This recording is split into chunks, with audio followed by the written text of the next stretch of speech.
আমার সকাল শুরু হয় প্রকৃতির সাথে।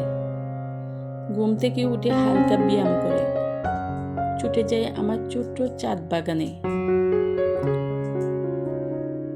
ছাদে দাঁড়ালেই চোখে পড়ে দূর দূরান্তে সবুজ প্রকৃতি, চারদিকে ধান ক্ষেত আর সবুজের সমারোহ। মনটা এমনিতেই ভালো হয়ে যায়।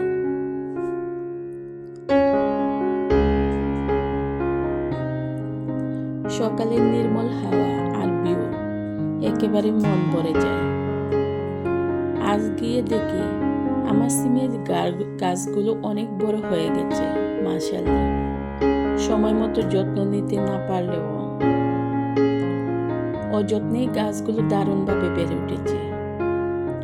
আমার টবে লাগানো পুঁই শাকের ডাঁটাগুলো অনেক বড় হয়ে গেছে, তাই কেটে নিলাম।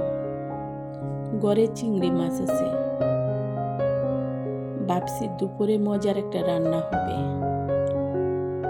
আর চিংড়ি মাছ আর পুঁই শাক আমার খুবই প্রিয় খাবার।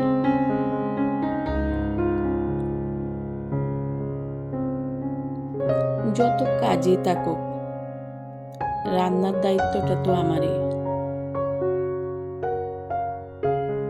তাই সকালের নাস্তার জন্য নিজের জন্য বানালাম হেলদি ওটস,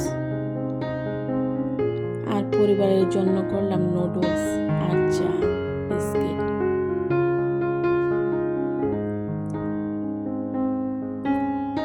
এভাবেই কাটে আমার সকাল।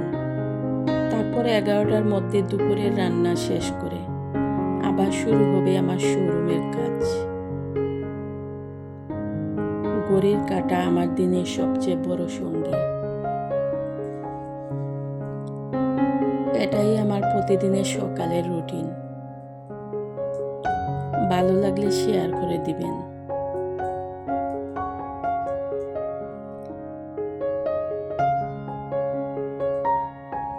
প্রতিদিনের ছোট ছোট কাজগুলো সবার সাথে শেয়ার করতে আমার খুবই ভালো লাগে। আপনাদের যদি ভালো লাগে আমাদের ভিডিওটা শেয়ার করে দিবেন।